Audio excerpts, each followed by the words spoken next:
If a car didn't have a differential, this is what could happen when it turns, like in the example on the left. Why does this occur? When a car turns, the outer wheel must travel a longer distance than the inner wheel. As a result, the inner wheel must rotate slower than the outer wheel without a differential. To compensate for the speed difference between the two wheels, the inner wheel will slip, leading to loss of traction control or even a rollover. So how does a differential work? Imagine two wheels that can rotate independently. If we add a spoke to each wheel on their respective axles, the left and right wheels can rotate separately. But what if we want both wheels to rotate together? The solution is simple. We add a crossbar in the middle, which allows both wheels to rotate simultaneously. But how do we secure the crossbar? It's easy. We add a connecting rod to the axle and attach it to the spokes holding the crossbar in place. However, in this setup, both wheels rotate at the same speed, which means they will still slip when turning. So what can we do? We can place a bearing in the middle of the crossbar to allow it to rotate freely. Now, when the car turns, the faster moving right wheel will cause the crossbar to rotate, letting both wheels maintain their individual speeds. But there's still an issue. When the difference in speed between the wheels becomes too large, the system might still fail. How do we fix this? To solve the problem,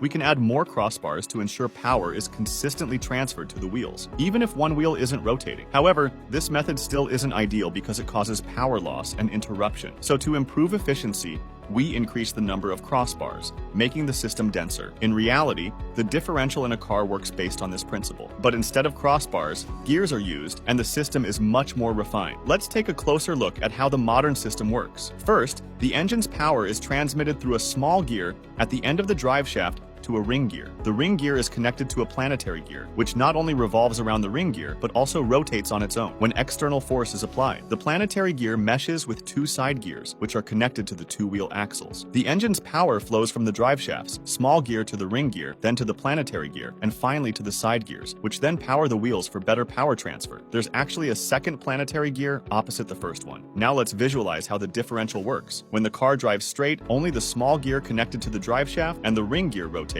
while the other gears remain stationary. But when the car turns left, all the gears begin to rotate, and you'll see that the gear on the left axle rotates slower than the gear on the right axle. The opposite happens when the car turns right. All the gears rotate, and the left axle gear turns faster than the right axle gear. This is how the differential allows your car to turn smoothly and evenly, even when the wheels are rotating at different speeds.